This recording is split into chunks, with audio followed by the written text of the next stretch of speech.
Ito ang pinakamasahol na anyo ng terorismo. Ang lagim na mula mismo sa gobyerno na dapat naglilingkod at nagpoprotekta sa atin. Lumalabas na ang mga pangil ng terorismo ng Estado. Sa nakaraang mga taon, naging usap-usapan ang panganib ng terorismo sa ating mga kababayan. Bukang bibig ng nagdaang administrasyon na dapat sugpuin ang problema na ito at iligtas ang mga kabataan mula rito.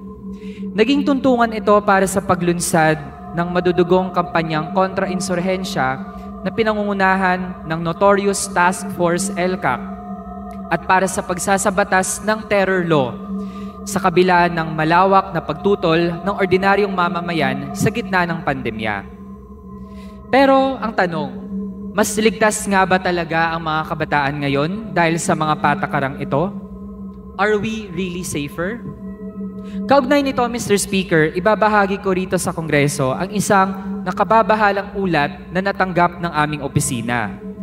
Noong isang gabi, may isang Facebook page na nag-post pasado 8:00.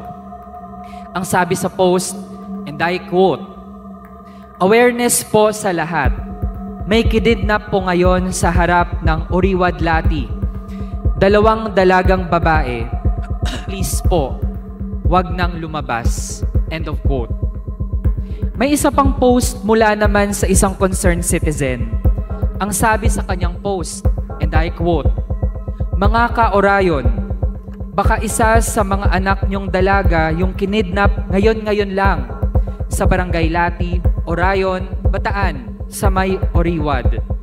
Pilit daw sinakay sa kotse." End of quote.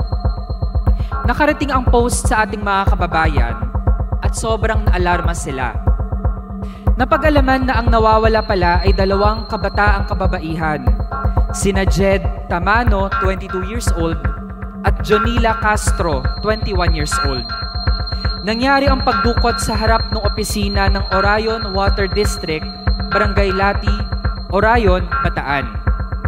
Ayon sa ulat, pwersahan silang kinuha ng 4 na armadong lalaki na may suot na mask at isinakay sila sa gray SUV.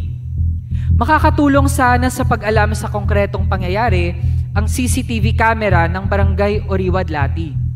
Ngunit napag-alamang sira daw at hindi gumagana ang nasasabing CCTV camera. May natunton na eyewitness na nakakita raw ng pagdukot. At ilang oras makalipas ang pangyayari, nakita sa mismong lugar ang nasabing meron daw isang pares ng tsinelas at isang piraso ng sandals. Natukoy na pag-aari ni Jed at Jonila ang tsinelas at ang sandals. Sinikap silang hanapin ng mga kasamahan nila sa mga karating barangay at lumapit na rin ang mga kasamahan nila sa simbahan para magpatulong. Pero hindi pa rin sila mahanap. Bago ang malagim na insidenteng ito, may mga ulat na rin ng surveillance na isinasagawa sa 2. Ang huling text na nagawa nila ay noong isang gabi pa sa isang kaibigan. Ano ba ang ginagawa ni Jed at Jonila bilang mga kabataan?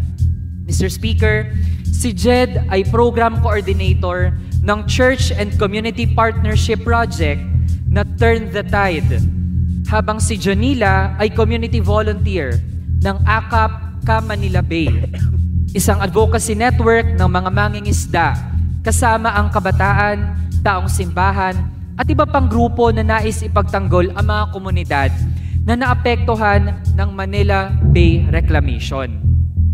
Nag-iikot sina Jed at Jonila bilang volunteers sa mga pamayanan sa coastal areas ng Bulacan at Bataan para aralin at siyasatin ang kalagayan ng reclamation-affected communities. Sina Jed at Jonila ay dating mga estudyante ng Bulacan State University. Si Jed ay Business Economics graduate, habang si Jonila pala, ay Psychology major.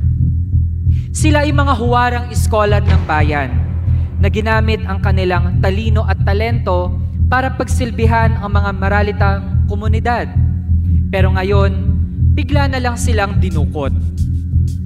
Hindi po ito ang una at huling insidente ng pagdukot sa mga kabataang nagmamahal sa kapwa at sa bayan. Dumarami ang bilang ng mga dinukot na kapwa Pilipinong nagsisilbi at nag-organisa lamang sa mga komunidad. Pare-pareho po ang naratibo. Dahil sa kanilang advokasya, may makakabangga sila ng mga nasa kapangyarihan.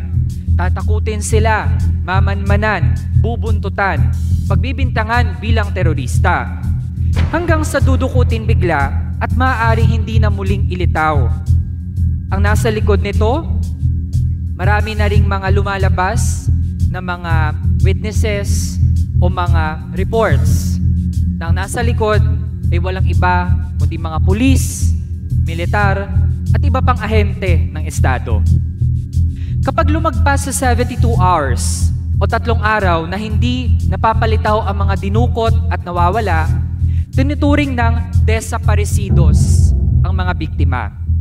Umusbong ang katawagang desaparecidos mula sa taktika na madalas gamitin ng mga diktador noong 1970s tulad ni Augusto Pinochet, Suharto, Ferdinand Marcos Sr.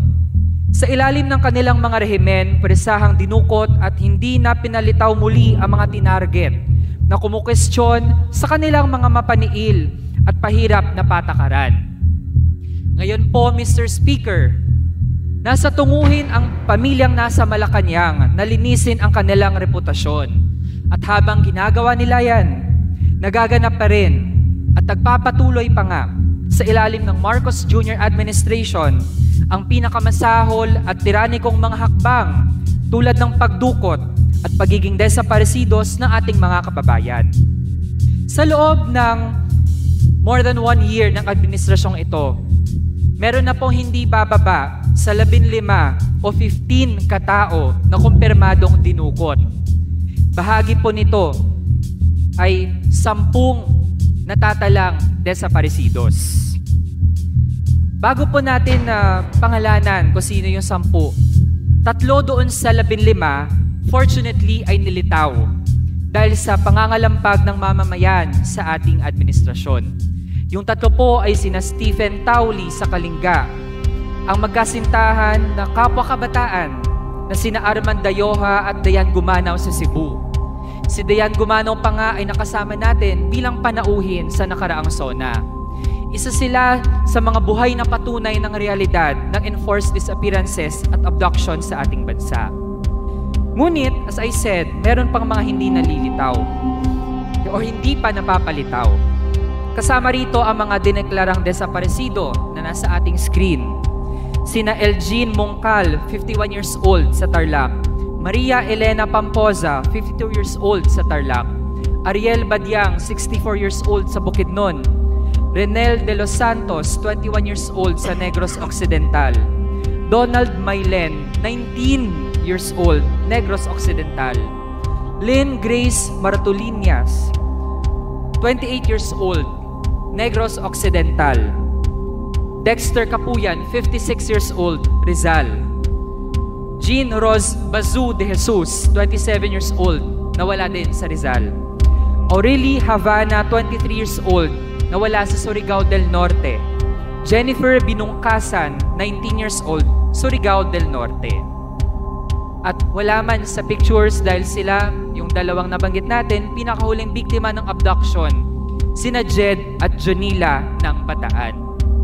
Sa lahat po ng mga napangalanan natin, Mr. Speaker, sa 12 names ng mga nawawala pa rin, 8 doon, again, 8 out of 12, mga kapwa kabataan.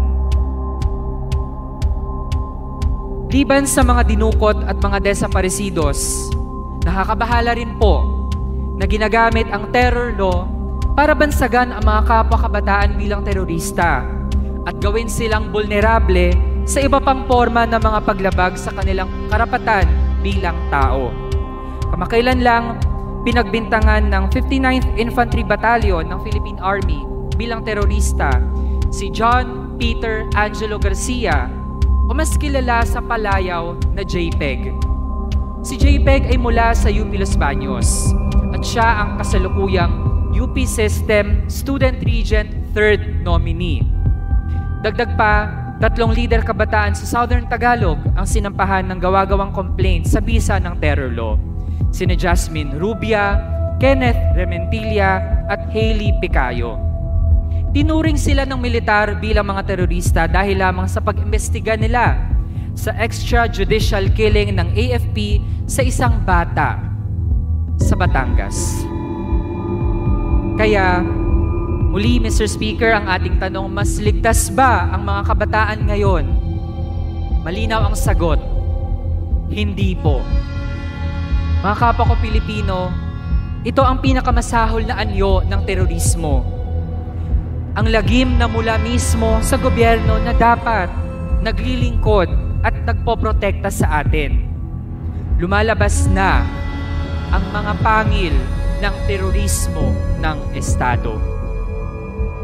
Hinihimok natin ang ating mga kasamahan sa gobyerno na ipagtanggol ang mga kabataang nagpasyang maglingkod at makipamuhay sa mga maralita at inaapi. Pinaninindigan po nila ang pagiging pag-asa ng bayan. Sila ay mabubuting mga anak, mabubuting mga kapatid, mabubuting kamag-aral, at mabubuting kaibigan. Panawagan natin, Mr. Speaker, ilitaw si Jed at Jonila. Ilitaw ang lahat ng mga dinukot at mga desaparecidos. Yun lamang, Mr. Speaker. Maraming salamat.